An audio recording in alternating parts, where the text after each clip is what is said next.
Welcome to the Sanctuary Podcast. Angel Deer is a medicine man and offers his work on sacred land through shamanic healing, energy healing, sound healing, breath work, plant medicine, and workshops and events. The Sanctuary is a community for all those who seek healing, transformation, ancient wisdom, and a place to come together to create a new way of living and relating. This is the Sanctuary Podcast, and this is Angel Deer.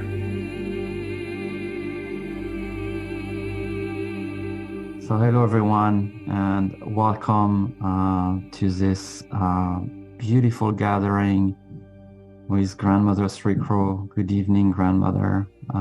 So good to be with you again. Okay.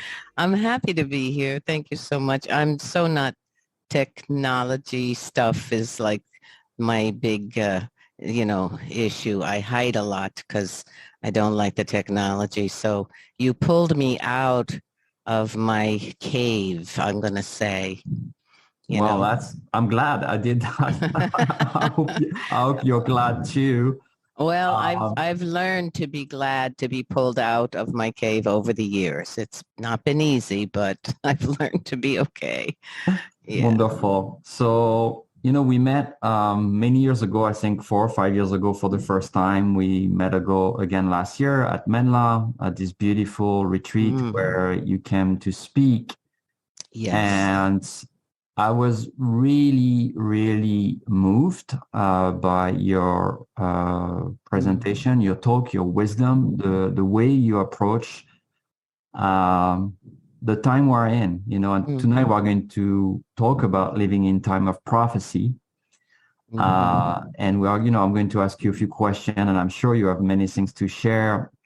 But first, I would love, I usually don't read bios. I don't like just to read and you're this and you're that. So I would love to give you the floor.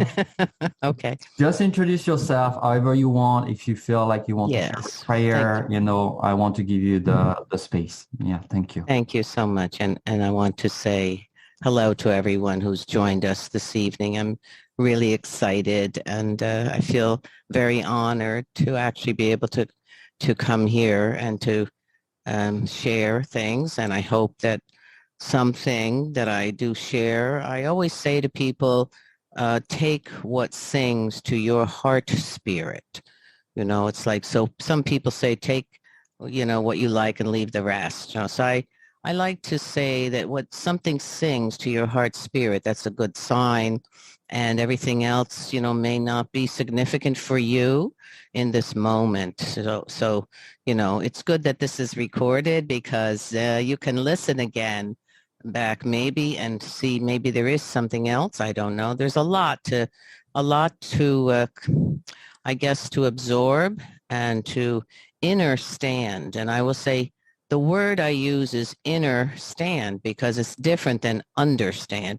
Understand is an English word, and sometimes our English doesn't speak correctly or speak truth. So I say understand because when I understand something that's completely within me, it's like I get it. So I want to say there's a lot to understand these days, and I just want to.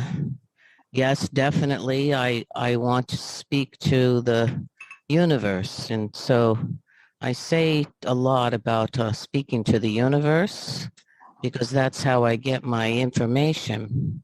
I speak to the universe, and I go outside and I speaking to the universe. So there's lots of ancestors out there. So I want to just send some sacred smoke, some of the beauty of this medicine here to all. And I want to say gratitude to this creation, the beautiful Mother Maka, and to this life. I'm so grateful for our life and every day, this beauty all around us.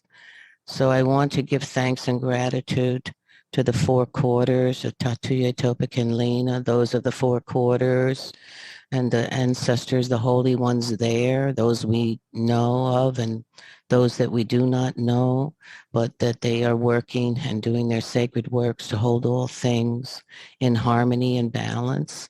So I give gratitude for them, and I also give much gratitude to the water, the spirits of the water, the Mini-Wachoni, the sacred waters, the four-leggeds, the wingeds, the creeper crawlers, all things of this creation.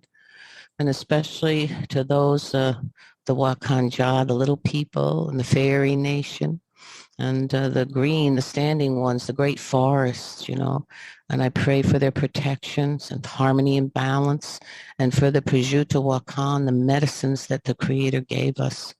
And so all things, I give thanks and gratitude. So in speaking to those in the universe, the four quarters, giving thanks to our ancestors, those that came with us, those that walk with us, those that met us here as we came and have journeyed with us all this time. And the ones, the elementals, the little beings, and the miracles that have happened to us in our life. And I want to say that my heart is filled with gratitude for this life and every day, the beauty all around us. So Pilamaya, Wopila, thank you. Great thank you. Big thank yous. Wopila Tanka, big thank yous. I say, aho, takuye yasan. And thank you so much, Grandmother. Before we talk about this living in time of prophecy, I would love to hear a little bit about your story, and you might take the whole. It's not a little bit.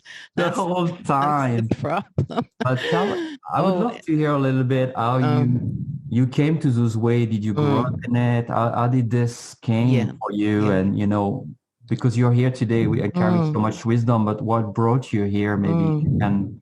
I don't know if it's possible in 5 minutes or 10 minutes, but whatever. Oh, I'm only allowed 5 minutes. Okay, so all right. I want to say something to everyone here, and perhaps some of the things I'm going to say to you, you may already know. That's okay. We're in agreement then. So I want to say that we come here with the wisdom. We are born with this sacred knowledge, with the wisdom. We are holy people, sacred children. And so when I arrived here, I arrived in very, very troubling times. In 1942, during the war, was called the Great War, which I don't agree. There's nothing great about war, but that's what they call it, the Great War. And I came into here on the Mother. I had a lot of help coming here. There were asteroids, there was lightning, there was thunder, there were demons, there were all kinds of things trying to prevent me and my arrival December 4th, 1942. And so I came here during the time of a lot of deaths, very troubling times, chaos and death, but also a lot of birth. There were souls that were leaving, souls that in mass due to this war, and those many, many, many coming to be on the Mother at that time, who would then grow up to become, I'm going to say, healers, light workers, teachers. I'm going to call them the star children because that's the term that I was told very early on, that I was a star child, which I had no clue what that was. But now these days, I think the children are called crystal children, or I don't know. There's many different terms, but it's the same. We are all the same. We carry wisdom and knowledge with us. We came for certain things. We came to be here, and we made an agreement to come here. Many people say, I didn't agree. There's no way I would agree to this, but you did. You have to know that. And when you finally know it, you feel a peace. Now everything falls into place. Now now I know why this happened and that happened. So when you come to the terms with why you are here on the Mother, Maka, it takes a while. It takes a while because you have to go on your journey. It's like when you come here, take the steps from the south. The south on the sacred medicine wheel of life is where we enter, and we begin to journey around the medicine wheel of life. And through these periods of times, we have various challenges. We learn things. This is a great school. I feel like we are in this amazing school. There's a spirit embodied within us. We are soul beings. And we come in with that knowledge. When you come in through the open door, the portal of the medicine wheel in the south, you forget everything. You forget it, but it's in you. It's there. It remains within you. It will come out in its time. It's perfect timing, and everything is in perfect timing. So you have to have patience, because a lot of people are impatient. A lot of people say, I don't know why I'm here. I don't know what I'm supposed to be doing, and so on and so forth. Or what? Well, come on now. I want it now.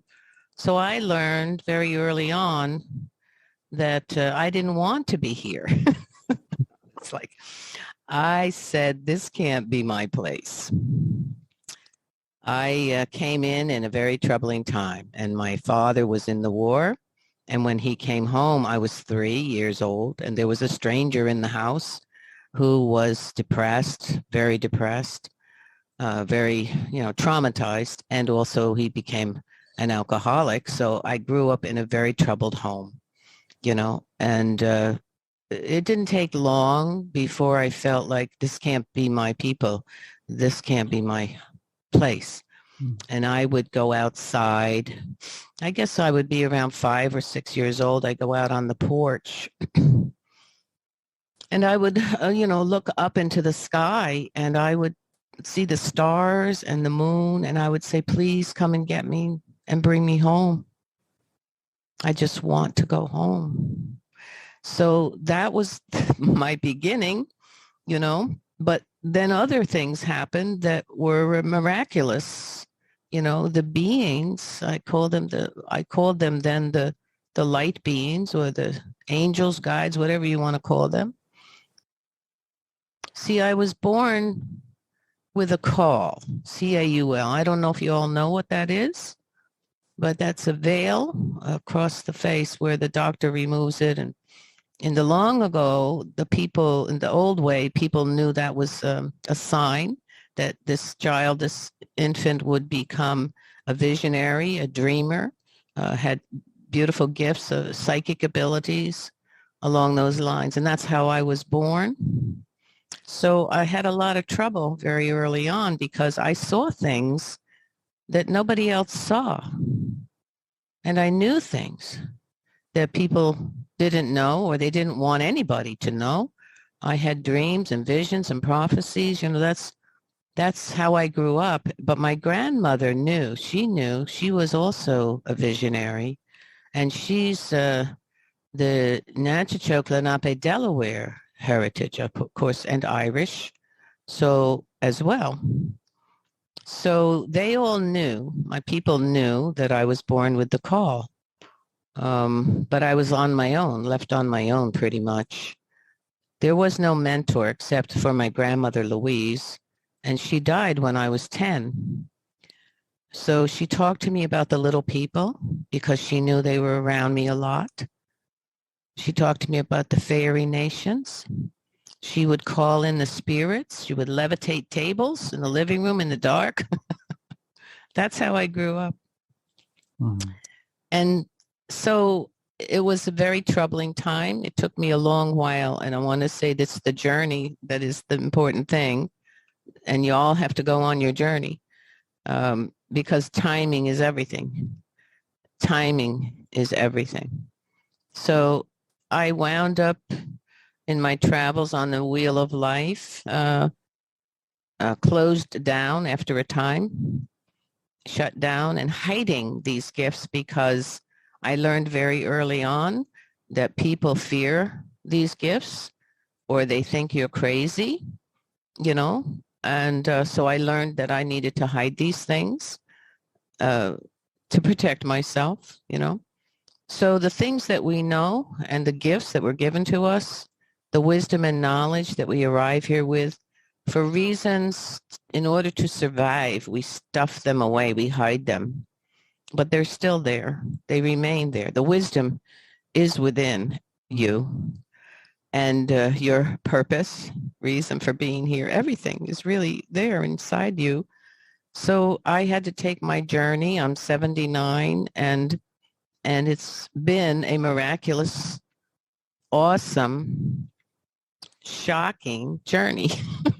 it's and it's all good because I can look back at my life, at a certain time I started to look back at, the moon, grandmother moon is just in the window right now. So I could look back from where I am, and I could look at every piece of my life. The battles, the trauma. We all have our stories, and the good, the bad, and the ugly. And I could put it all together, and I could say everything, and I can say this with assuredness. I know this to be true. Everything that happened to me, no matter what it was meant to occur because I am here in this moment speaking to you. If something along the line was not meant to happen, I would not be sitting here with you. And I can tell you, I know this to be true only because of my own experiences and the amazing things, the miracles that I didn't see were miracles. I didn't know, but I have been very blessed with miracles by the ancestors, the spirits, the elementals, the beings. I'm nobody special. I want to make sure everybody knows that,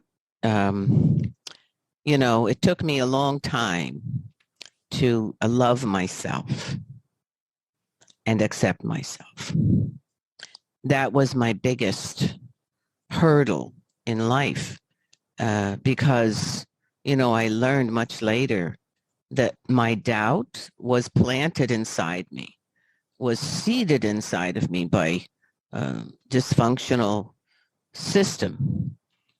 And I learned that doubt about myself, I realized I had such love for the Creator, Great Spirit, and for the beauty of the mother and all life. My love and the joy that I receive. So I put the two and two together because my biggest struggle was doubt. And I realized one day, if I'm doubting myself, then I am doubting the Great Spirit, the Creator, and all that I love. And I really wept. I cried because that realization just hit me so deeply, because that was the biggest hurdle for me in my life, was that seed was so dark to be planted as a child. It was so hurtful, and I hid myself. I decided to hide. As we all do, we decide let's just hide because it's better. It just hurts too much, And so I came to realize that in my life, during my hiding time, I was asked by spirit guides to do something that I was not willing to do, which often happens. We are asked to do things. And I refused. The message was very strong, and I was just living a hidden life. I thought everything was fine and life is okay, and I'm managing. And I was on one track on the wheel. The medicine wheel has many tracks. I was on one track over here. But the spirits, creation needed me way over there. At a certain point, I needed to be on the wheel over here. Well, I was way over here, minding my own business. And in order to get over here at a certain timeline to meet certain people, I call it the meetup, like you and I, right? We met up on the wheel at a certain time that long a while ago, because I was asked to participate in the Menla, weekend. And now I had met Leia, okay, at a perfect time. So see, the way we meet up with people leads to the next meetup and the next meetup. Then there we go. So that's, I was asked to bring women into circles. I wasn't doing anything along those lines. I didn't know what they were asking me. I had no clue, and I was never going to do it. I was, no way, not me. I said, I have nothing to say. I don't know what you're talking about. The old doubt came in like a demon, right? So no, I don't know what you're talking about. I have nothing to say, right? So for 2 years, they kept telling me, we need you. We want you to do this. And finally, a message came from them, and they said, you are going to be diagnosed with breast cancer. And within that month, I found a lump in my left breast and went to have doctors look at it, and they became quite alarmed. And so the whole ball started rolling in that direction. And then I was in prayer a lot. I was praying, and I was sitting and holding the energy and communing with the universe and creator. And I was given a vision in one day, and this spirit appeared to me. And it was quite a strange spirit, strange looking. It was just like a face, but a mask. And it took me a while to realize over the years what it was. And it was, the Lenape false face masks. What they look, they're fierce, right? And this mask face was like, had its tongue way out. And it was like that. And I'm looking at this, my eyes are closed, and I'm looking at this, and I hear the spirit say, you need to go to the mountain, and you need to search for a stone. And then the vision ended. And at that time, I was living here, and I'm living in the Hudson Valley on Turtle Island, not far from you. And of course, in the beneath the Manitou. The Manitou are the beginning of the Catskill Mountains, and the Great Manitou, where the spirit lives. And there I was living right there. And I went out into the woods, into the mountains the next day. And I searched and I searched. I searched for a long while. And on the way down the mountain, I came another way. And there was a sort of a rock slide on the side. And I was told to go there. And there was this amazing stone. It was a shale stone, so like a platter size. And upon that was these carvings that appeared like the eyebrows, the nose that came down sharp, and like that, a hollow for the mouth. And I was told to go back. I'm a painter also, so I have paints, and I went back to the studio, and I proceeded to begin to paint what I had seen, the colors, which consisted of black, red, yellow, and white. And there were lightning strikes on the cheeks. And at that time, I did not know about black, red, yellow, and white, which are the 4 sacred colors and the color of all nations, the 4 nations. But I didn't know that then. And while I was painting, I went into this vision or dream time. I was taken to somewhere, and I heard these voices of women, many, many women chanting and chanting and chanting. And in my mind, I'm thinking, am I crazy? I'm losing my mind, But I began to chant with them because I was propelled. I don't know how long this was, but when I was finished, the sun had already gone down, and I was facing the Manitou there, the sacred mountain. And I knew that I had received a healing in some form of ritual. with this sacred stone.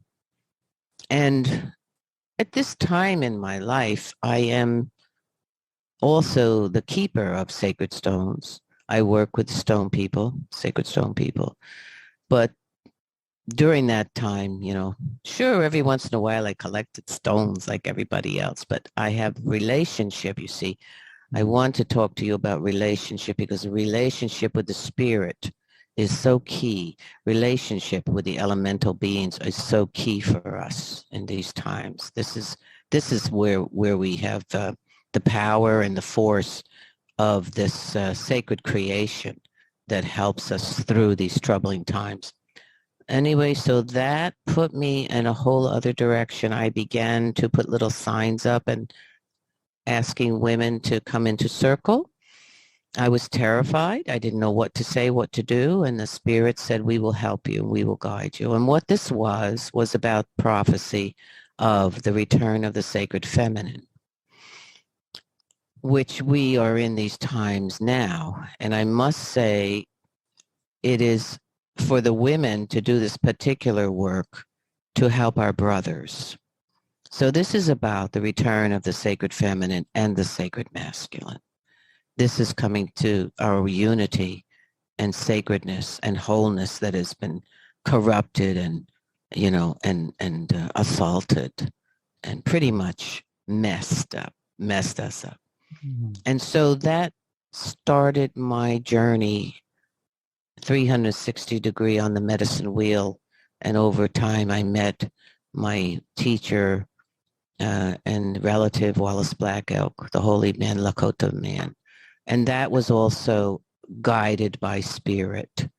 So I have lots of, stories to go tracking along, sidetracking, so my life has come to, in my 79 years, has been an extraordinary journey. And I didn't want to be here. And there were times I tried not to be here.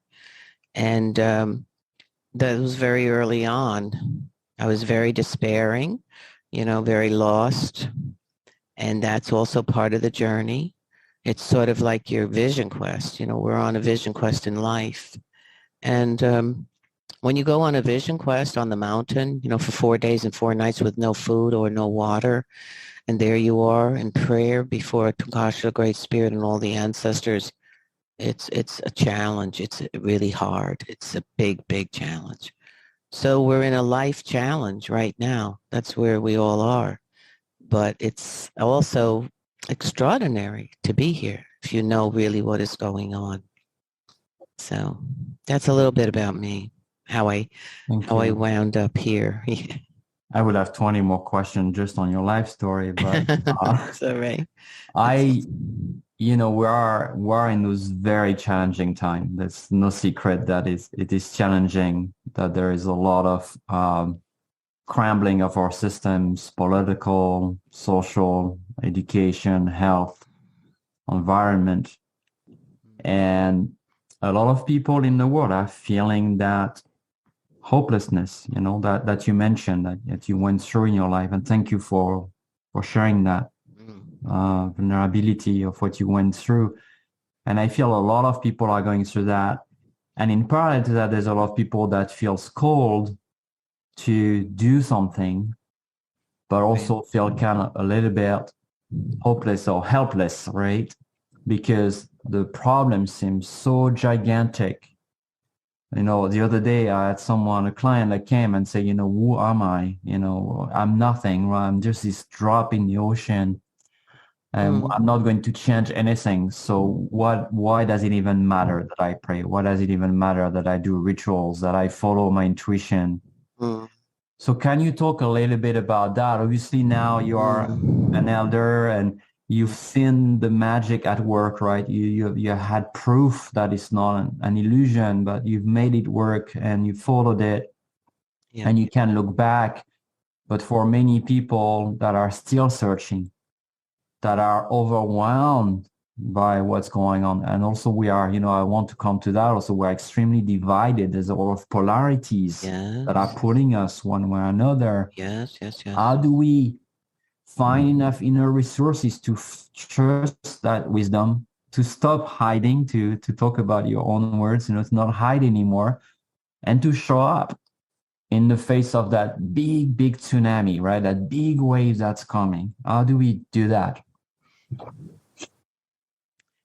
Yes, I so know those words of the people. And the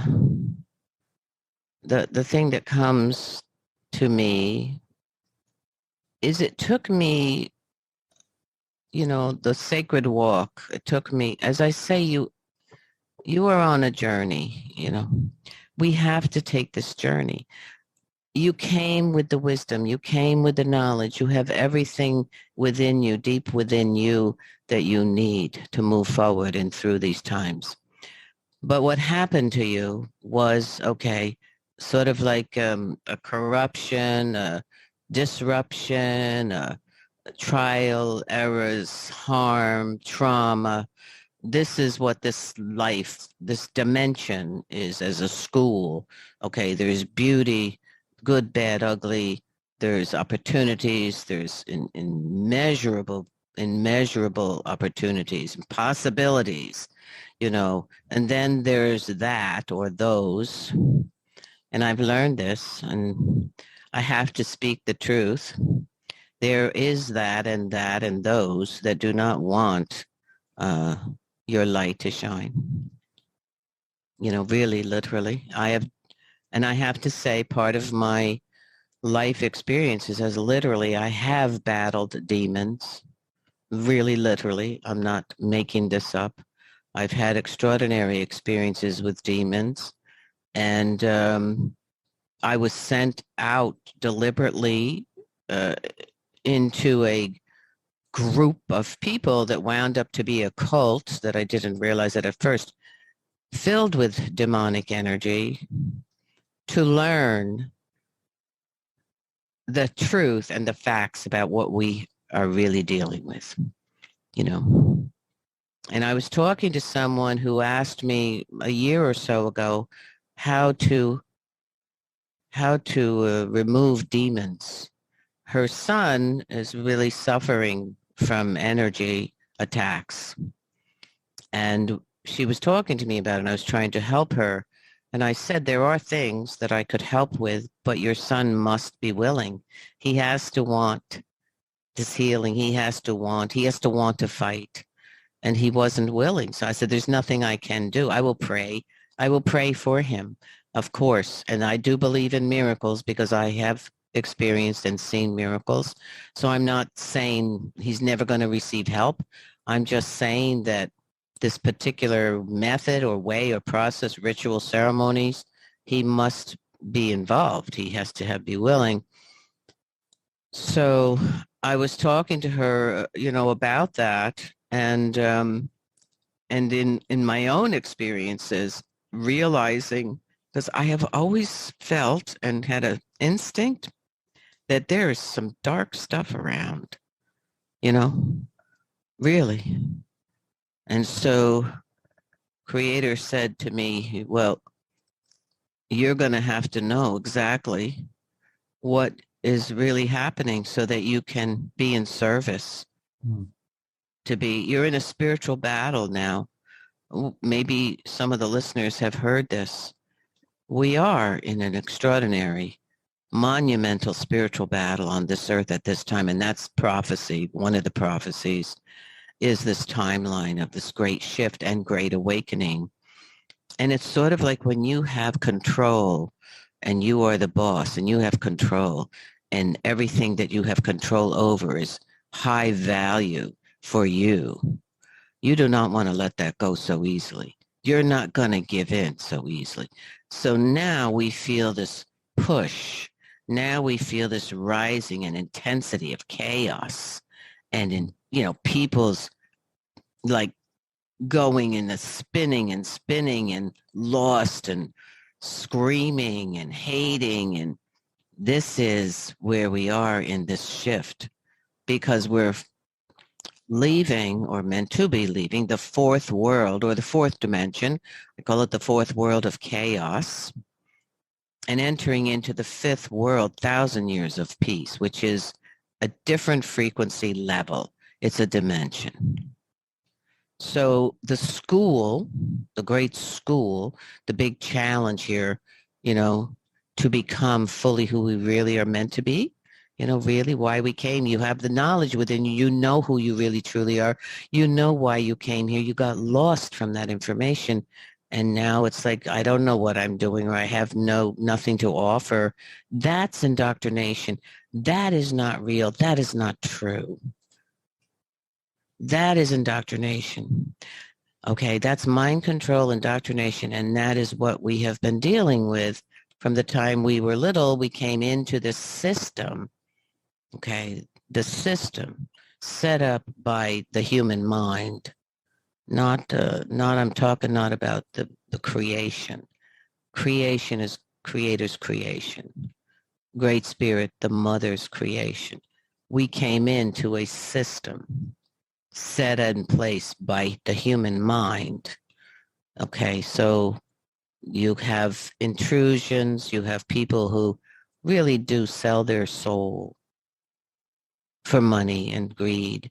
Greed is a sickness, a disease that is, prevalent. And I'm not going to get into the realm of the political arenas. I'm getting into the reality of what has happened and began about 6,000 years ago, is this system began to shift and twist when the 3 organized religions were put in place. And the mother, the sacred mother, the goddess, the culture religion of the goddess that reigned or was present on the mother for millennia at the beginning, where you had harmony and balance between the sacred masculine and the sacred feminine, and the egalitarianism and unity, harmony and balance. That was Creator's dream vision. Okay, so now you have the shift from that into the technologies and the controlling factors, the greed circumstance, that which hates what is sacred, okay, which abhors the beauty and the light and love and joy, the power that we truly have is that faith, that love, that compassion, and our connectedness to source. And that's where our battle is. And that's why when I said to that person who said that to you, that's indoctrination. That is not true. When I am useless, I'm stupid, I'm weak, I'm powerless, I'll never succeed, I'm nothing, I'm worthless, I have nothing. Those are indoctrinations. Those are dirty seeds that planted inside of many, many generations. And there's a plan. That's a plan. Now, you can say, well, that's pretty wacky. That's pretty crazy. I have met those demons. I have seen these demons take over people. I have seen these entities attached to people. That young boy, what was going on with him. So there's what I call a window of opportunity. I'm going to tell you how I found out about these windows of opportunity. Before I go, though, do you have any questions before I start? No, it's good. We are following that stream. I like the idea of going from that hopelessness and recovering our power. And, how do we do that? And if you maybe can weave in it, how do we not do that from a place of separation? Right? From a place that, we know better, or now we have the knowledge, they don't have the knowledge, right? How do we not create more also separation in an idealistic vision that we are creating something better? Yeah. So, but I might come after, because that's really this idea of peace that is so hard to obtain if we keep rebalancing one way or another, right? Well, I must say, to be realistic, in this great shift and this great transition and this great change, you see the division. You see now there's a division. And this division is increasingly, slowly growing further and further, this disunity. So this is the fourth world of chaos. This is the fifth world, 1,000 years of peace. Now, the separation began, intrusion. It's not new, not new 2019 or 2020, 2022. This has been slowly, incrementally being indoctrinated into the human mind, human experience. So there are factions at work that want this division and want the fourth world of chaos to be filled with people who feed the demons with fear, with doubt, with hate, with disunity, with despair. See, that's food for somebody out there. If you don't believe in demons, it's feeding somebody. It's not feeding you. It's keeping the ball rolling. Okay. The portal, basically, I'm going to say it was a portal or a shift, began in 2012. Everybody said, oh, the world's going to end. No, it was the great shift and transition from this era, this millennial, into the new Great Awakening, fifth world, 1,000 years of peace, which is a higher dimension. Now, I'm talking frequencies. Frequency, because everything is frequency. Everything in creation has a frequency, has an energy. It's movement, it's flux. There's frequencies. Now, your words, our words are powerful. They hold a frequency. It's either a high frequency or a low frequency. It's either a harmful frequency or a healing frequency. Your words, our words, can heal or do grave harm. For instance, your words to a child can kill their spirit, literally kill their spirit. If you've ever suffered abusive violation through, word, maybe not physical, emotional, it's deeply hurtful. The words can do such harm as compared to like the words, I love you, I love you. You're so beautiful and special. You're so significant. You feel the difference. One is a low frequency vibration. The other one is a higher frequency vibration. And we emanate every vibration of thought, of emotion, and belief and word emanates out from us because we are beings of energy and we are connected to the whole of all creation, which is in vibrational frequency and energy. Everything in creation is doing its job, except we, the humans. We forgot our job. And I call it the agreement, your original agreement, our original agreement. Like we had the knowledge how to be here. We had the wisdom given to us how to be here in harmony and balance and peace, right? But there was, that was disrupted deliberately. Okay. So, well, you could say, well, who did that? Why, and I asked, I asked the universe. I went out one day outside and the mother and I was praying and I spoke to the universe. I said, because I was so concerned about the children, this was about 2 years ago, really concerned about the children, and other things I saw going on, this despair, this disparity, this division, this anger. I was really observing that and I was like, I asked the question. If you don't ask the question, you won't get the answer. And you have to know that you will get an answer if you ask from your heart spirit. Mm-hmm. You have to have faith. And faith is a very key piece here. Faith, opens the doorway to basically the mystery, the great mystery, the miracle. If you don't have faith, if you have doubt will disrupt everything that you're trying to bring to you, So I asked the universe. And something, when you speak to the universe responds in kind. you know.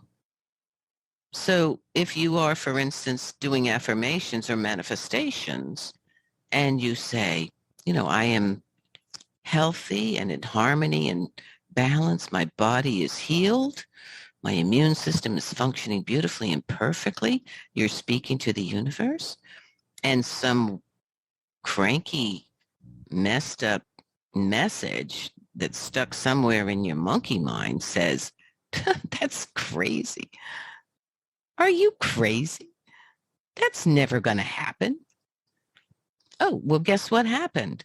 It's like the wrench went out from and messed up the frequency that you sent out and messed it up, corrupted it.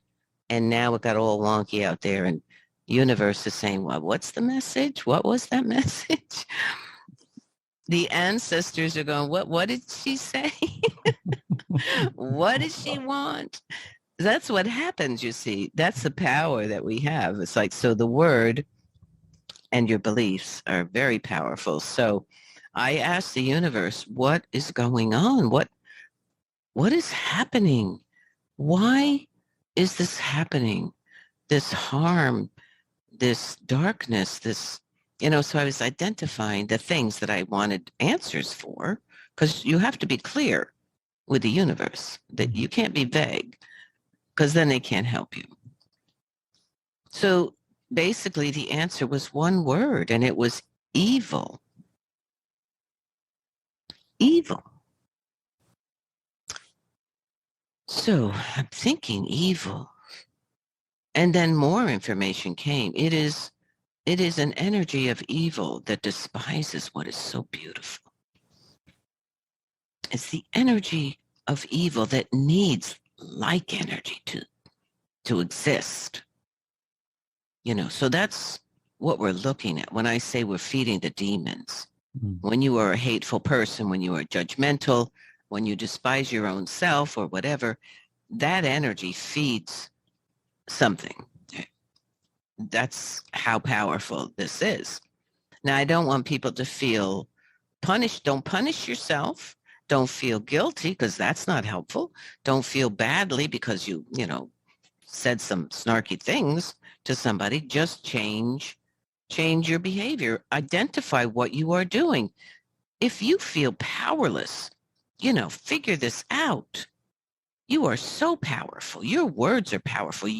We are co-creators. We are manifesting all the time. We are manifesting every moment we are awake, and even in dream time. So you must figure out what it is that you want to manifest, and pay attention to your thoughts, to the monkey mind, to the bad seeds that were planted that you came to believe in. Pay attention. If you are ready to be that spiritual warrior, because I believe that's why we're here, you are meant to be. That's why you came. That's why you signed up. It took me a while to realize that. My purpose, your purpose, is significant. It's not meaningless. It's monumental, and especially at this timeline. So you say, well, okay, so I found that I am in service. I came to be in service because of my love for this beautiful creation. Landed here and finally realized, yeah, this is a beautiful, sacred home we were given. Everything that we ever needed, we were given. So, and besides the children, you see, everything in our way, everything that was ever determined to do was with the children in mind. So the next coming 7 generations that were coming following us. No determination and no decision was ever made with ignoring what my children, my grandchildren, my great-grandchildren will be met with. I'm responsible for that. We were meant to be stewards of this Mother Earth. and living in harmony and balance with the beauty all around us. We were given those instructions on how to do that. All people, well, I don't care whether you're having an indigenous, or native family, relatives connection, whomever you are, wherever you are on the earth, your ancestors were tribal people. That is for sure. Think about it. In the old way, all over the mother, in Europe, everywhere, Ireland, everywhere, even Germany. Though they remember their rituals, their ceremonies, their equinoxes, their solstices. They had tribes. They needed each other. They were in unity together before, I'm talking before organized religion, before technology, before that great shift, which divided everybody and took everyone away from their natural connectedness to the earth and each other. So that's why I say it's an incremental, slow, lockstep process where we find ourselves today, divided.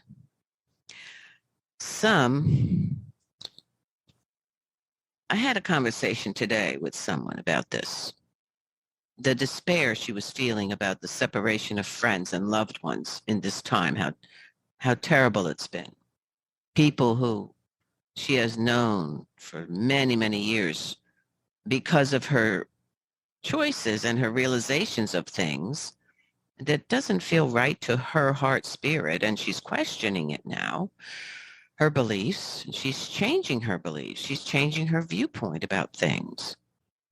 And those that were there with her for many years are angry at her because they don't see it how she sees it.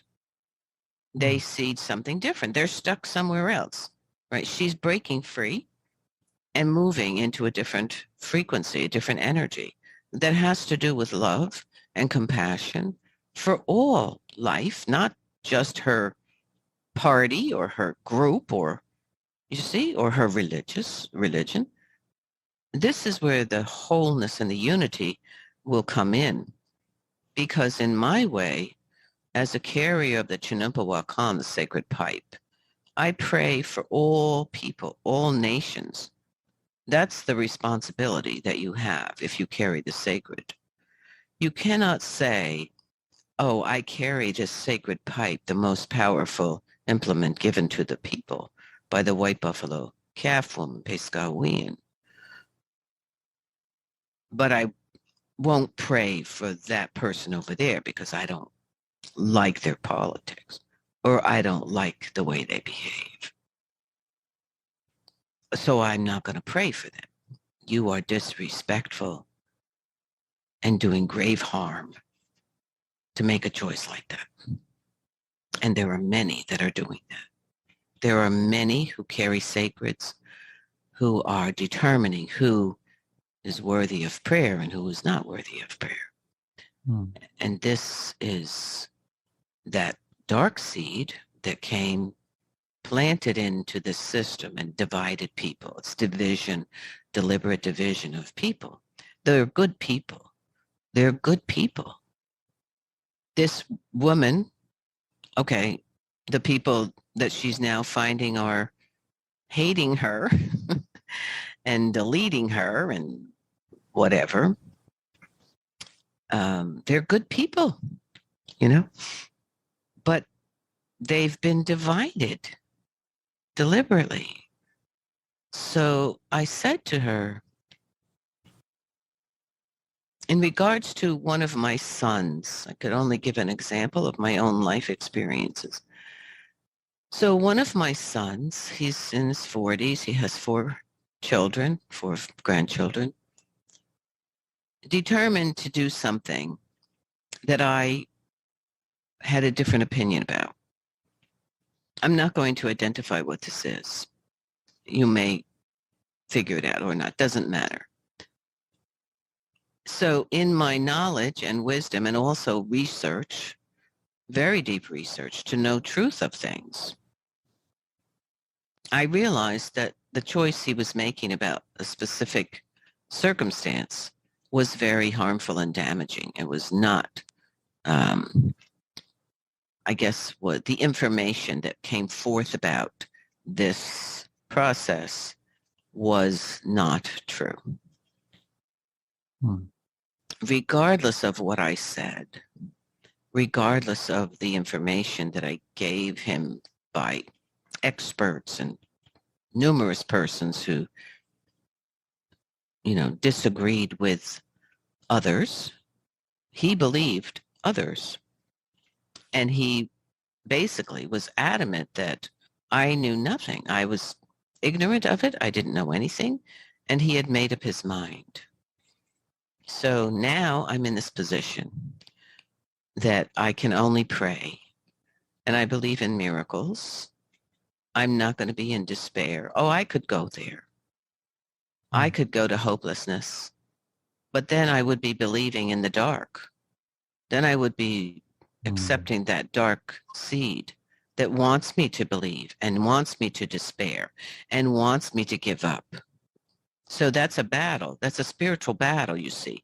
So I'm in a battle with faith. I'm in my battle with faith. And that spiritual battle around faith is a constant because we are being inundated and pummeled, excuse me, let me just shut this off. And basically, this is where we are. And that's this timeline, the time of the spiritual battle, the great awakening, This is our division, our device. So my son is a teacher. I was saying to her, we all determined to come here to the mother. We make a choice, an agreement. What part, how will I participate? What part am I going to choose? Right? So there's a myriad of directions or choices as a soul spirit we could determine, and we are all teachers for each other. So I looked at it this way. My son is my challenge to hold faith. What he's determined to do is his right, his choice. And my biggest challenge is to hold my faith. And he's my teacher. I could despair, I could get angry, I could get frustrated, I could be annoyed, I could do all those kinds of things. I could do all that.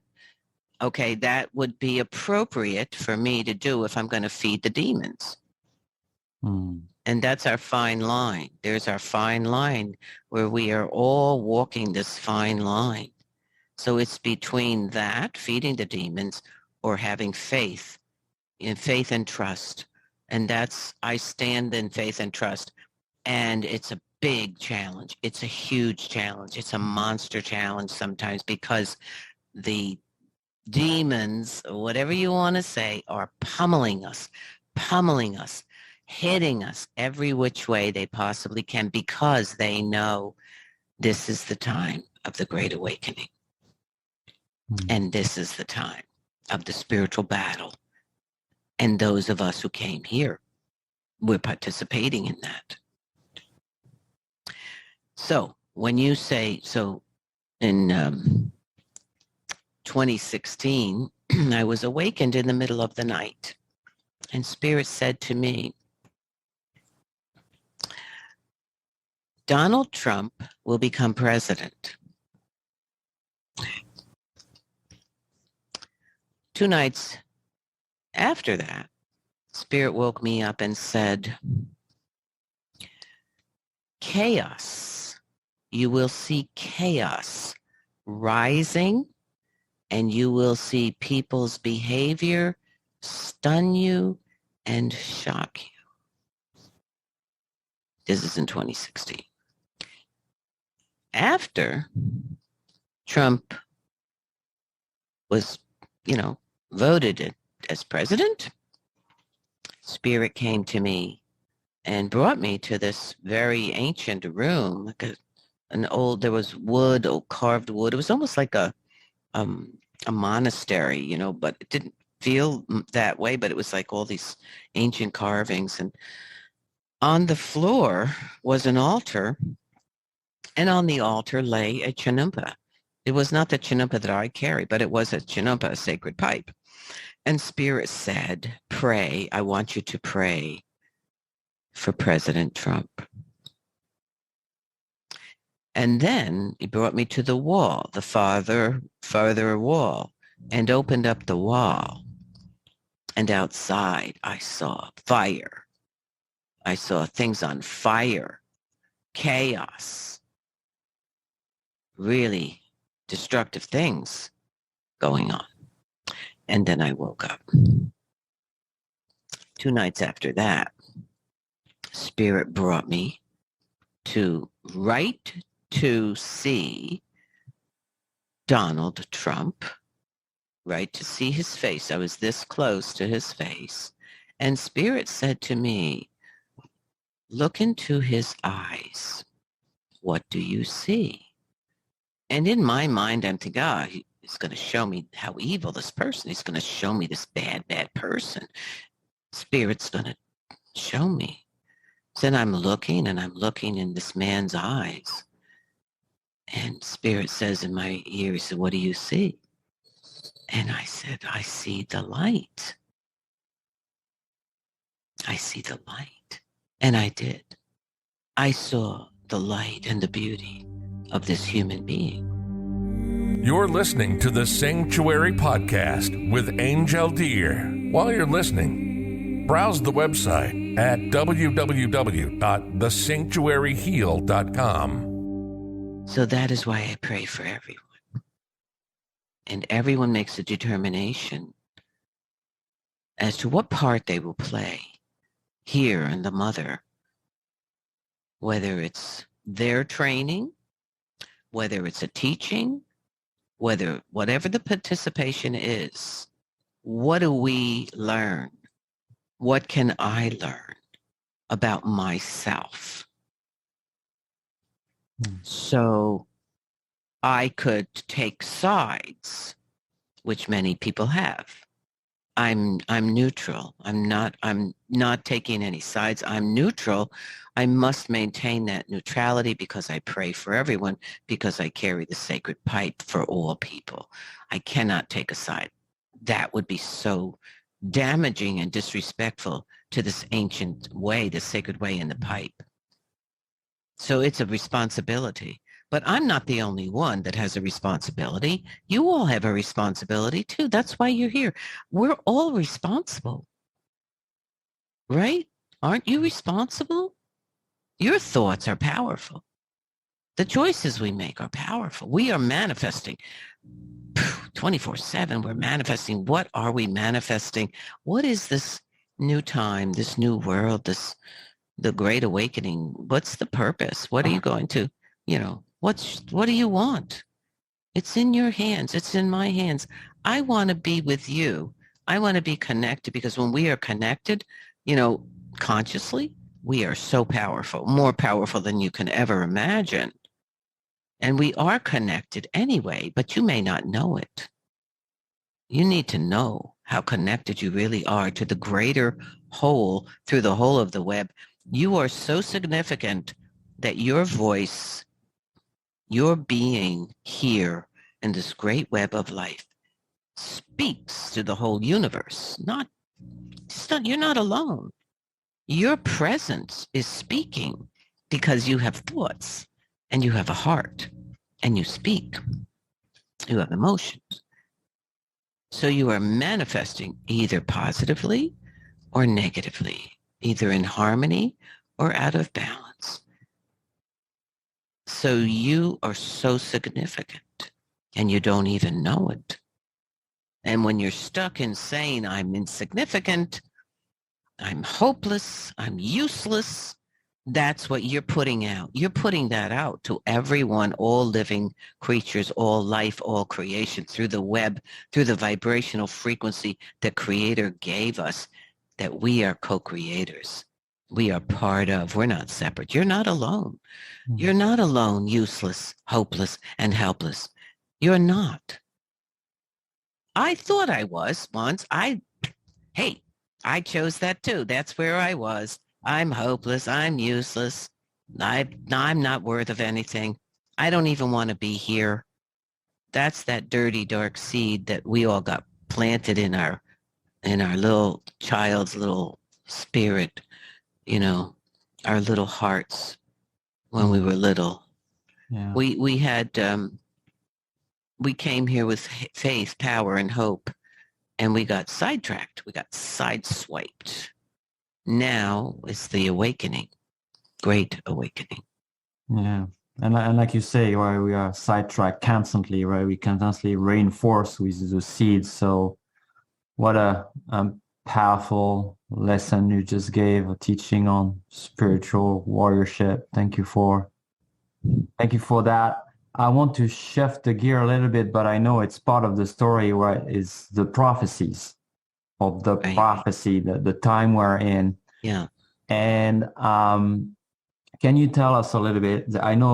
I believe there is many prophecies going on at one time, and also true. is that something that we're kind of, we are co-creators, or we are this powerful creator of our own will, but at the same time, there's those big wheels of prophecy. I feel those big things in the universe turning, right? That are telling us this is where it's going. So can you tell us a bit how those big stories, they are kind of shifting maybe our own impulse or what we hear, how that co-creation works with that also?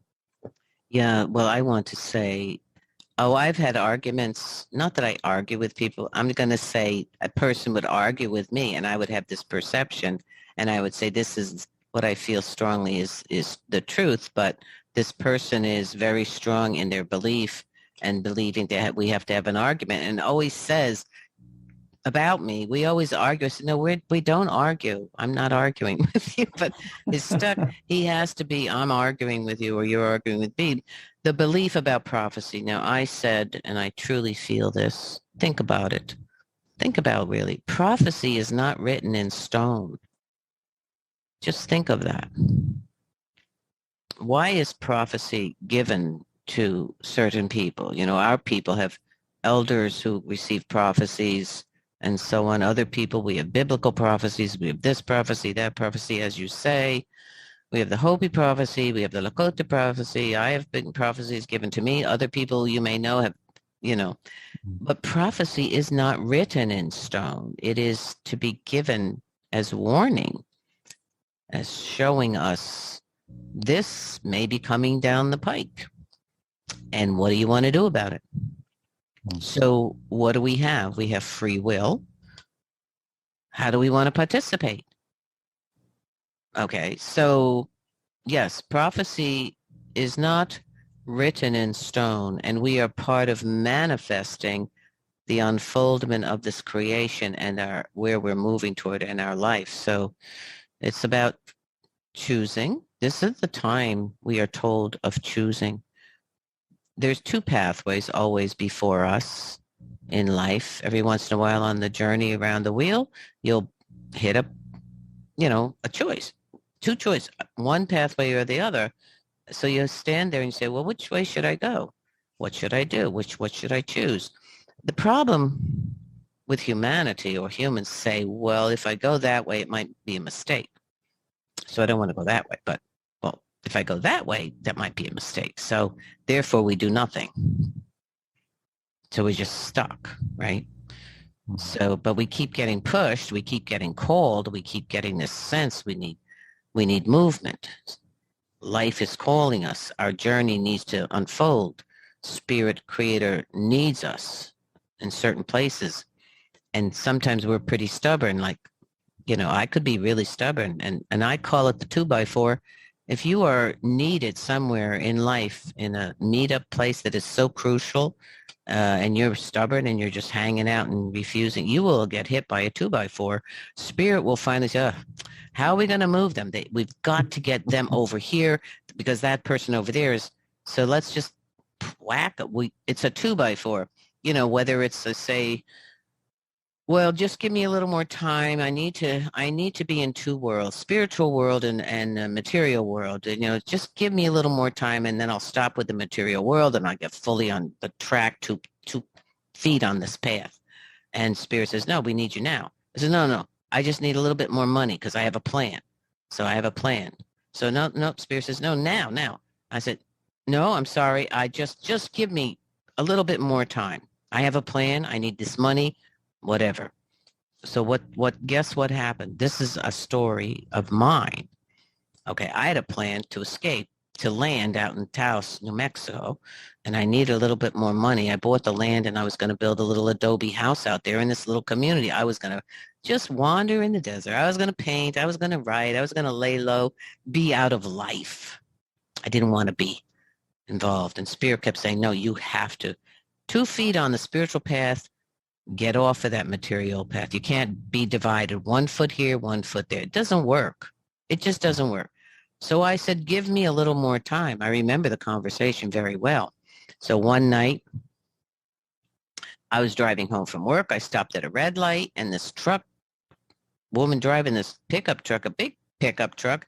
I was stopped at the light. It was raining. She smashed into the back of my car, and I had severe whiplash. I had dislocated this and dislocated that. My car was messed up. So guess what? I couldn't work. That was it. Done. I was done with the material world. The only thing that I could do was continue with the spiritual work that I was doing, but I wasn't fully there with 2 feet. I was half here, half there. My focus and my goal was outside my escape plan was not going to be allowed. So the 2x4 comes in many ways. It can come as an illness, it can come as a tragedy, because what it is meant to do is like stop you in your tracks so that you can't do anything but think and pray. I mean, sometimes you're like, when you're down, really down, that's why people wait so long, right? It's like, that's when they start to pray. I've been there. It's like when it's the last tiny thread, that's when you look up and you say, I need help me. And then suddenly it's like a little light shines way over there. And suddenly, so it's like I once had prepared to do myself in, and I put plastic over the windows, and I put plastic on the door, and I was going to open up the stove door and put the gas on, lay down on a pillow and just go. That was it. I had that plan. So I had the plastic up. The door was plastic. I was sitting on the floor. I got the blankets, everything. I was all ready. And the phone rang. The phone was ringing and ringing. So I got up, pulled away the plastic, went out the other room and answered the phone. And that was it. Okay. I don't even remember who was on the phone. I don't even remember who called. The creator.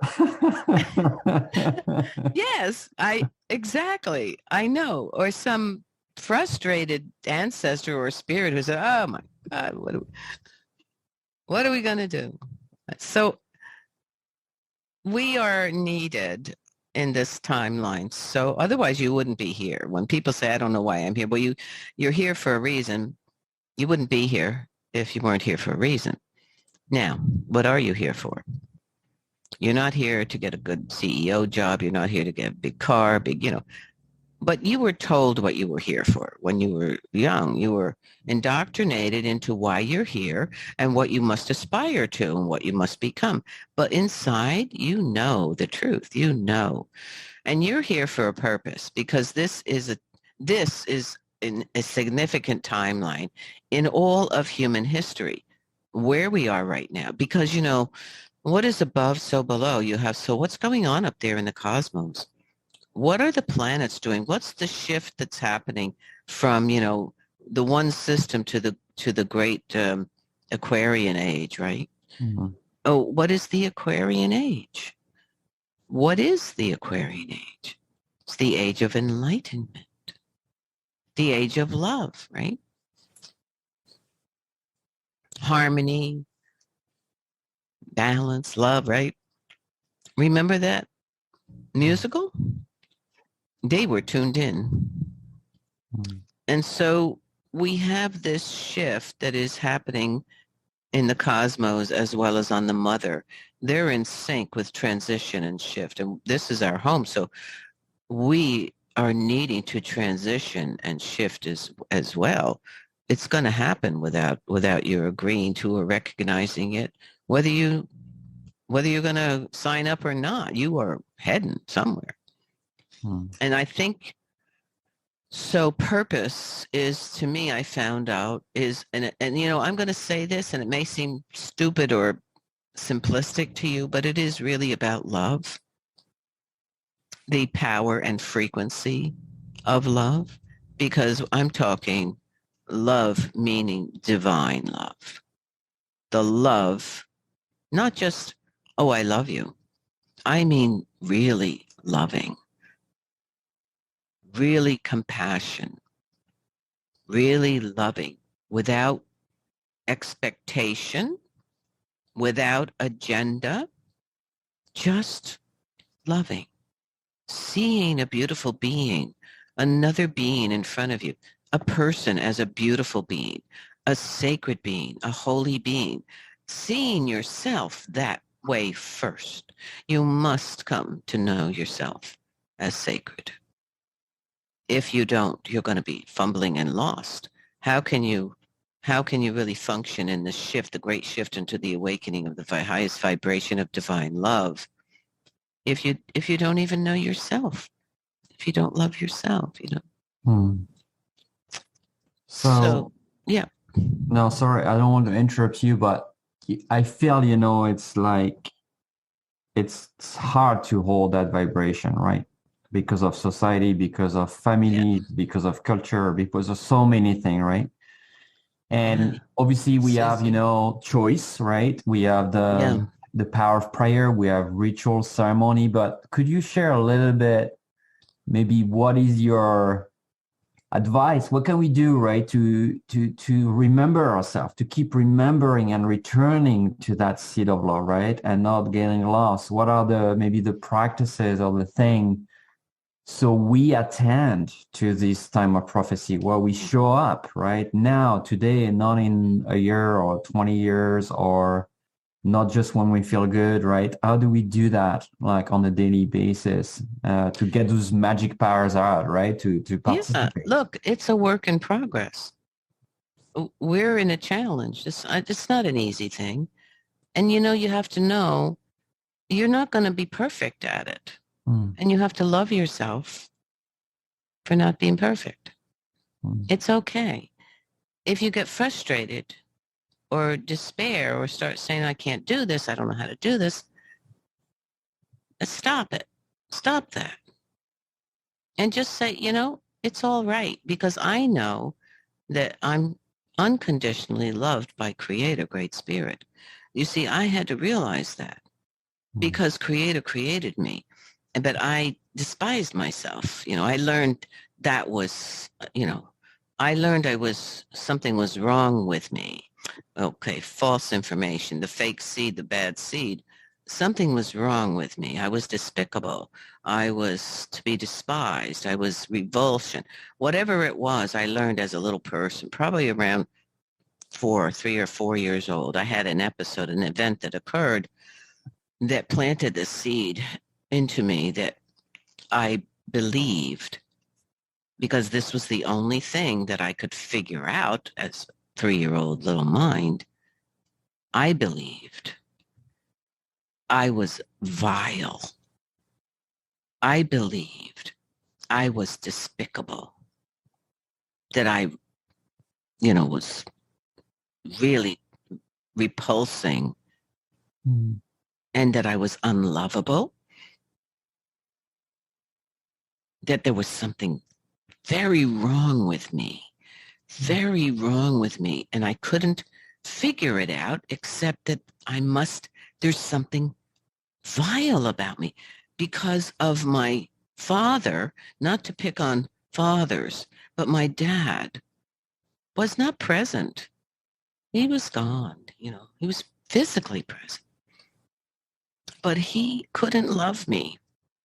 He didn't know how, he didn't touch me, hold me, pick me up, tell me stories, love me. So I wasn't that little precious girl, little daughter, safe. I wasn't safe. He didn't keep me safe. So then I saw the look on his face. I saw his frustration. I received that frustration. I received that anger.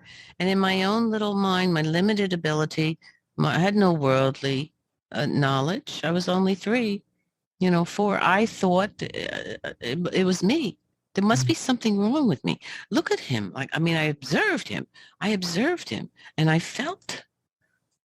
And so I took on these thoughts and these ideas. Right. I figured it out. It must be me. I'm so despicable. I'm so vile. And so I had to come to find myself as loved, truly loved, unconditionally loved by Creator, Great Spirit. And how beautiful I am. How really a beautiful being that I really am, that I have a voice, and that Creator gave me wisdom and gifts and knowledge. And I had to find all that. I had to find it. That's the journey. So it's my faith. It's the faith, I have that faith. Now, no question, no doubt about it, that I am loved unconditionally. And I want to be able to, convey that to people, because it will change your life.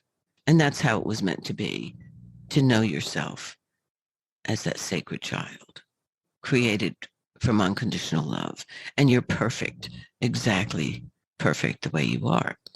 The wrong information sets us in this despairing, hopeless. But that's true.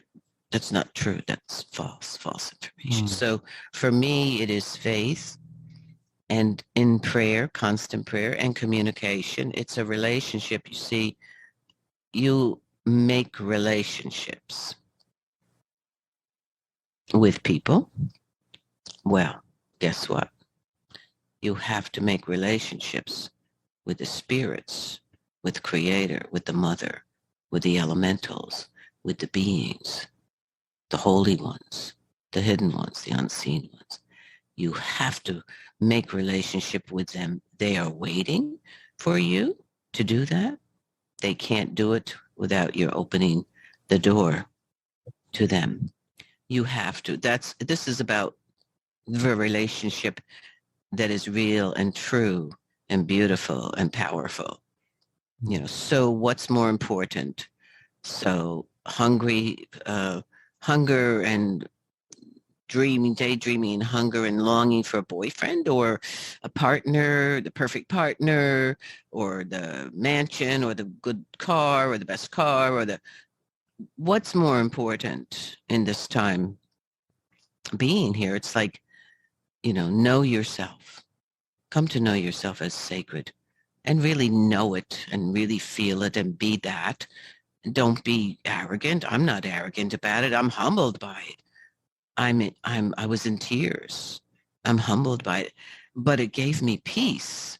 I never thought peace existed. I never felt peaceful in my life until I began to do this work, and I came to this place for the first time in my life. I felt peace, inner peace, and that's monumental. So that's a beautiful gift. So your faith, your relationship, how do you make relationships? How do you make relationship with Creator or Spirit, or let's say the spirit of a tree, or the plant spirit medicine, or the spirit of the water? How do you make a relationship? Because they're there. All of creation is a living spirit, intelligence, consciousness, connectedness, if you are willing to do it. It will change your life. That's what we're supposed to. We had that. That was our original process of original nature anyway. We were beings in relationship with all of creation, part of, one with, and we got sidetracked. And so where are you? What do you want? You have to start from inside yourself first. You have to come to know. You have all the wisdom. It's already there. It's buried. and find out what it is that's blocking it. Find out all that crap. Find out all those dirty seeds that came along. I've just shared some of mine with you. I found a lot more. You have to find them, and you have to change that belief, because it's only a fake, false belief that has ruled your whole life. In order to find the peace and place and purpose and beauty and joy that you deserve. Everyone deserves that. I don't know if I answered your you did. question. You did. Yeah. I was just feeling on your journey, your personal journey, as a little girl, and and all what you realized and what you were trying to remember.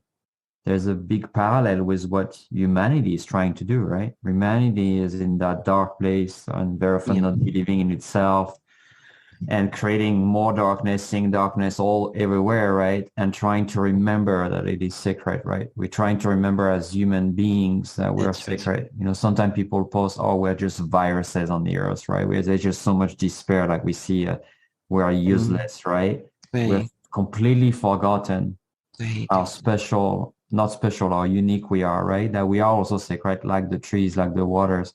And that's the journey in those prophecies, right? We're really trying to all remember collectively, or many are trying to remember right now.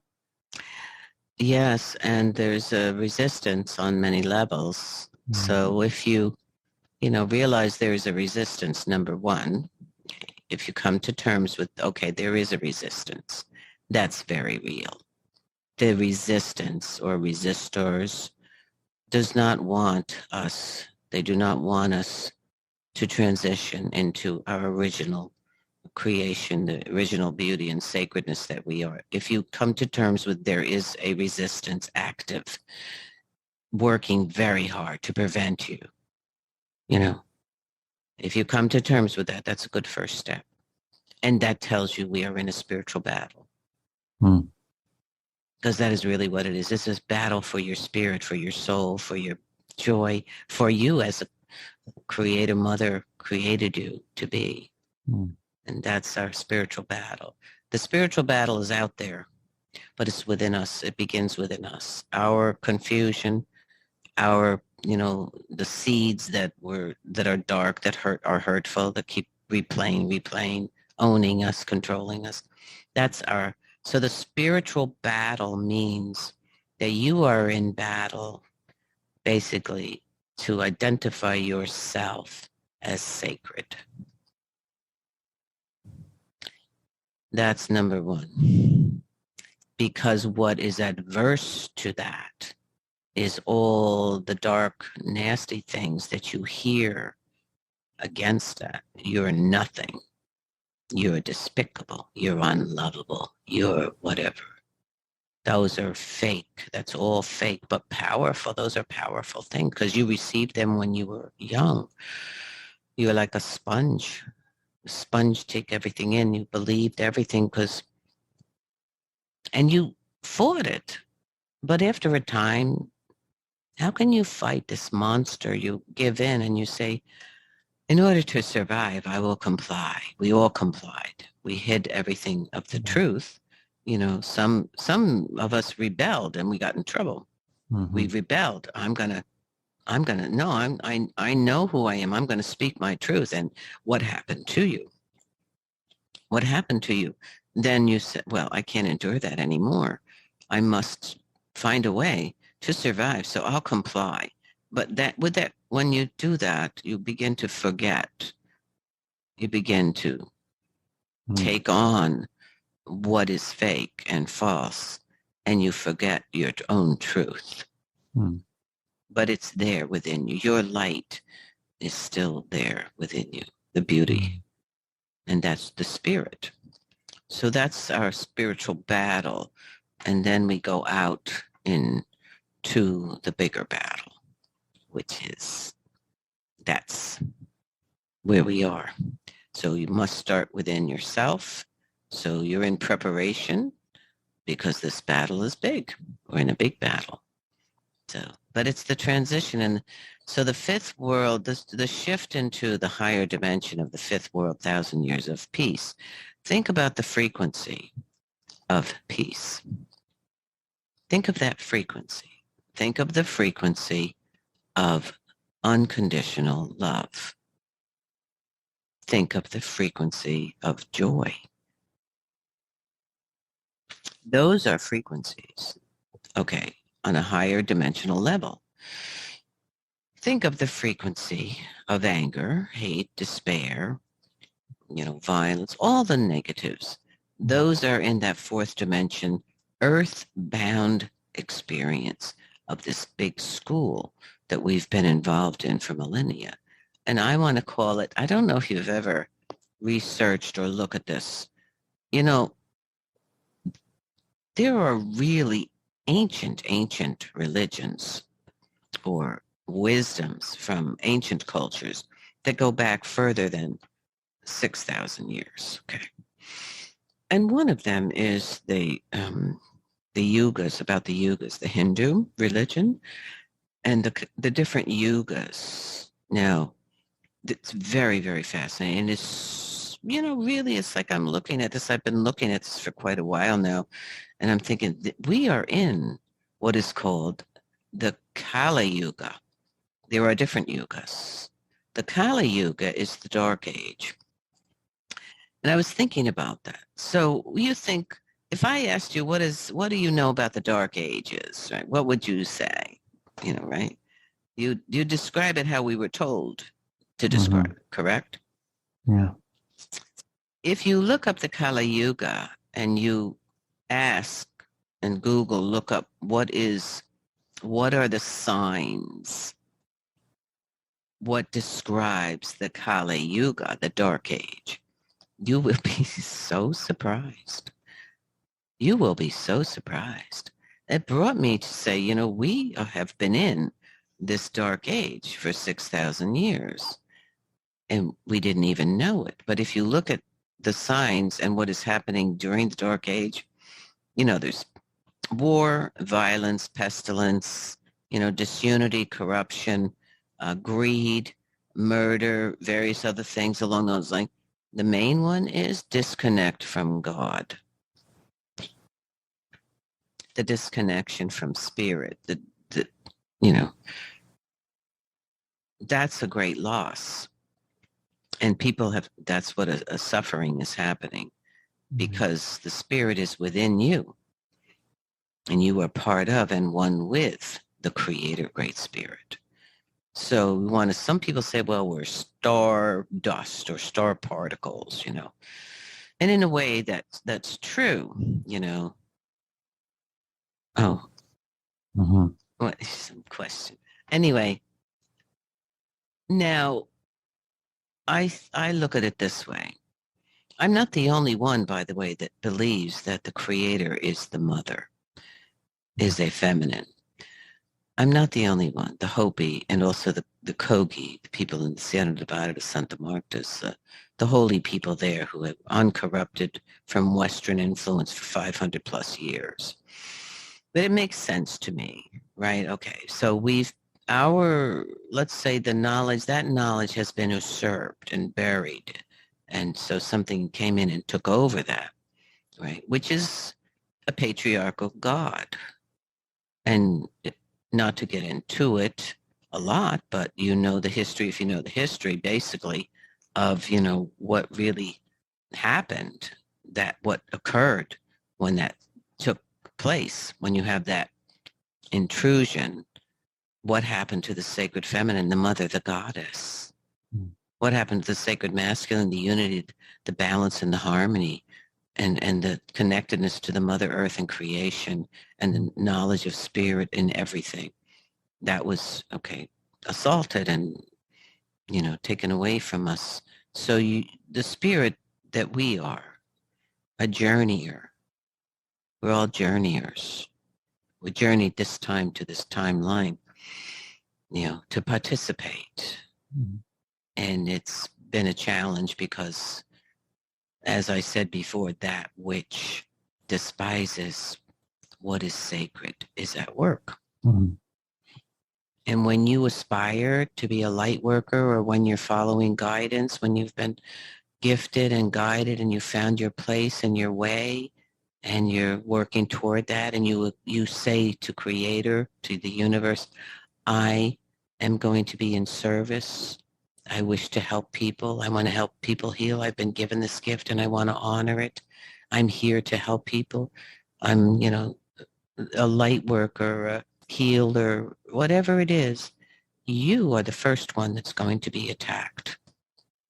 When you speak to the universe, you're also speaking to whatever else is out there that doesn't want your light to shine, does not want beauty, does not want harmony, does not want healing, health, well-being. You see, so you as myself are the ones to have the biggest trouble. So Creator says we need to be powerful. We are protected, but we also need to become powerful. And so why I'm saying that is because I was assaulted, attacked, and fought the demons and had the struggle, nearly left, and that was prevented, and more than once, because I know now Creator needed me to be very, very strong in my faith, in my trust, and my work, the sacred works that I've been asked to do. And so you can't fight and use a power if you don't know what you're fighting, or you disbelieve, well, there's nothing there. It's, it's my imagination, or it's a crazy idea. So Creator uses us, needs us, is asking for us, the children, to really become strong. And so we're going to have a battle. We're going to be challenged, but you'll be protected. It will strengthen you, trust me, and your faith will become stronger if you see clearly what is really going on. You are gifted and here for a purpose and a reason. And if you know the gifts, this is your truth. You must come to know your own truth. And you will be, people won't like you. People will be jealous of you. People will attack you. And that's just people. Forget the rest. The rest that comes along. This is, hey, there's that light is shining too much over there. We got to darken it a little bit. Okay. Thank you. Yeah. Thank you for sharing that. I went through very difficult battles the last 2 or 3 years, and most have been completely private. I haven't shared with anyone, but have been extremely challenging on my faith and staying engaged in that light, because we become target, right? And it came from so many directions, including the spiritual world, the invisible realm. So thank you for that, because I know a lot of people that are really deep on their path at the moment and really deepening their medicine, and their tools are also sometimes going through immense challenge. Right. Physical, emotional, sometimes spiritual, and in the physical world, right, from others. That's right. And I had a talk very recently with someone about that. So thank you for reminding us of that. And that's why it's there and how it's playing and what's the reason, right?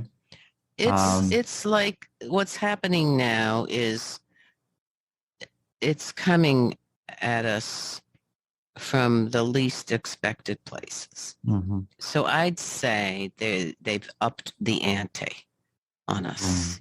There's more serious now because they see the power that we do have in unity, and the love that we have is the truth and the love. Okay. So they're up in the ante on us, and that's real. That's very real. But know also that there's a great shift that is occurring, and it is unfolding. And one time long ago, I had a near-death experience, and I had what is called a non-traumatic near-death experience. This is where you are not, in an accident, or you're not on the operating table and you don't die and they don't bring you back. So a non-traumatic experience can happen anytime you're taken out of your body into the light. Yeah. And this happened to me. And I've reflected upon this over the many years. I was in my mid-30s, and I reflected on it over the many years and talked about it, and I found the Dr. Raymond Moody's book, Life After Life. If you're interested in that, he was a skeptic and an MD physician, and he had over the years so many people talking to him about their experiences while dead and in the light, and pretty much he would think, oh, it's just lack of oxygen to the brain or whatever they have to say, because this is, a territory that is difficult Yeah. for most. And anyway, over a period of time, it was just too many people of too many different walks of life that were saying the same thing. So he actually researched and interviewed so many people, thousands of people, and his book is really the monumental book, talks about this. So I had found his book, years after, and so I would pretty much, we all say, I'm going to include myself with all the near-death experiencers, is we all say, well, we have no words. There are no words, no English words, or our language does not explain clearly about what this experience is, what the light is, what the bliss is, what the love is. You can't get it because we don't experience that level of bliss, joy, and love on earth.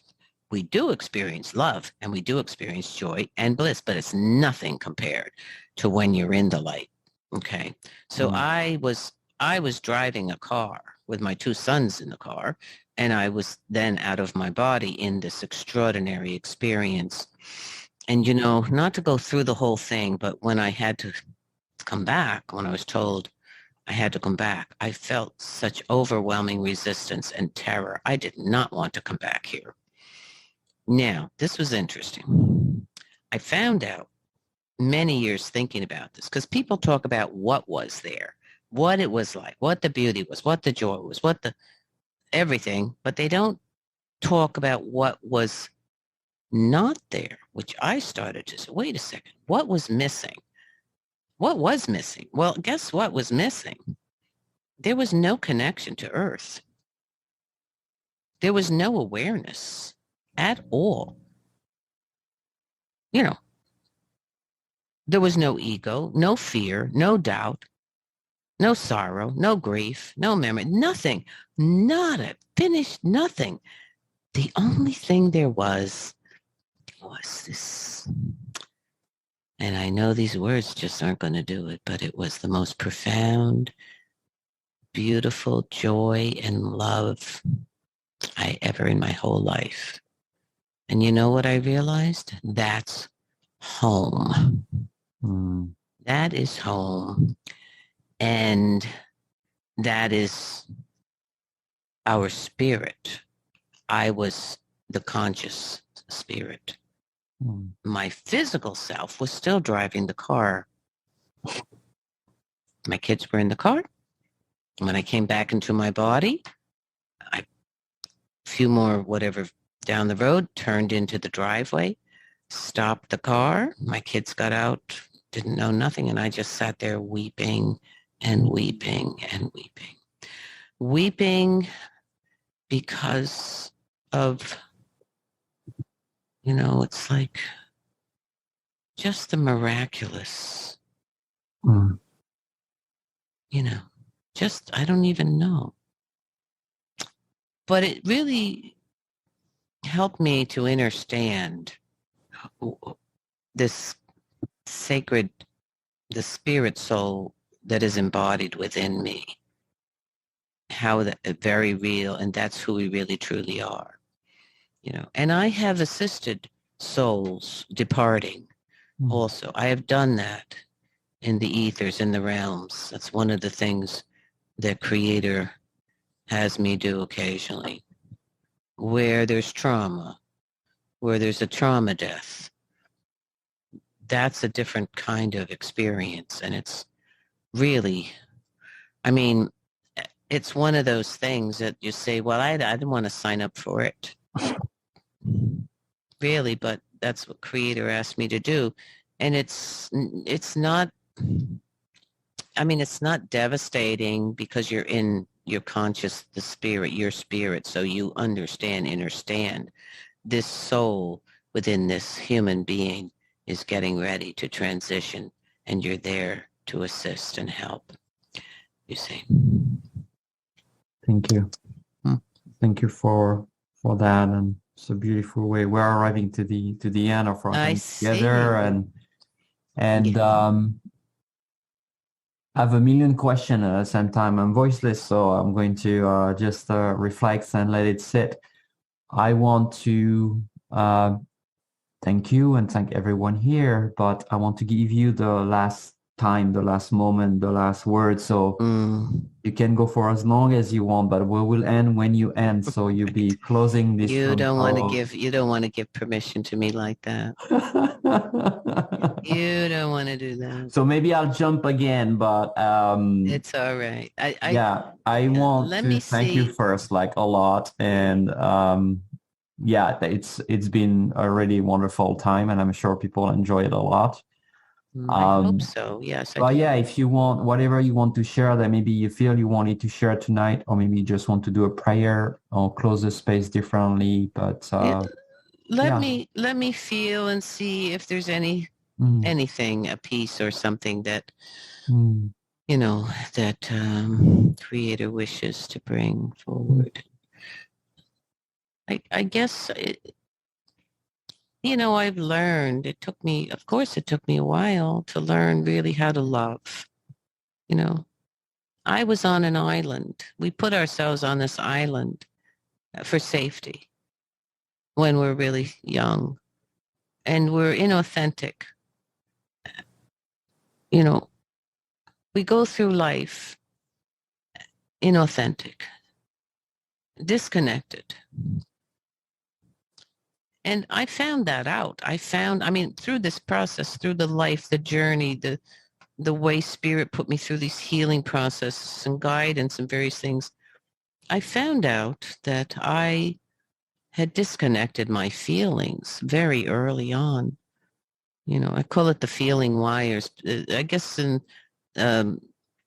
professionally, or psychotherapists would say dissociation, right? There's a term, dissociative, but I call it disconnecting the feeling wires for survival. I needed to survive, and the feelings were too big for me, little person. Too big, too monumental, too intense. So I had to disconnect.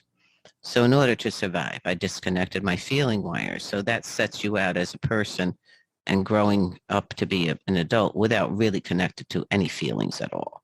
You act like you have feelings, but you don't really feel. Trust me. A great majority of people live that way because a great majority of people, of humans, have been traumatized on some level or another. So you act like you have feelings, but you don't feel inside of yourself. There's no feeling. And I discovered that. Boy, I discovered that. It's like extraordinary when you realize I've been living on this island for a greater part of my life, into my late 30s, mid 40s, early 40s. And there was unfoldment, and after unfoldment, it was like the vision quest. It was monumental. And so when you realize that you haven't felt, so not only do you don't feel like when someone says to you, I really love you, or you're such a great person, or wow, you're really, you're talented. I love your art. You're smart, whatever. You see their mouth going, blah, blah, blah, blah, blah, but you don't feel it. You don't feel it at all. And you say, oh, thank you so much. Oh, I'm so glad. You appreciate that. But there's no feeling there. You have no feeling. You're mouthing the words because that's what you do in society. That's what society tells you how to behave and what to do. So when someone says to you, and I felt this, I love you. And I would say, well, I love you too. But there was no feeling. Not only did not feel their love, but I didn't feel a love at all. And then came along with, this piece. I don't trust them for 1 minute. Okay, that also comes along with the territory. You put yourself on the island because you can't trust anyone. Who can you trust? Nobody. You can't trust anyone. All right. Okay, so the feeling piece. So it's amazing. So I guess I'd say, because of that, when I say, look at that little dog. So sweet. So cute. When I say to someone, and I don't say it lightly, but when I say to someone that I love you, I really mean it.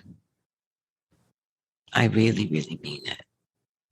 And so I have to say that because I feel that it's so important to know that you are really loved.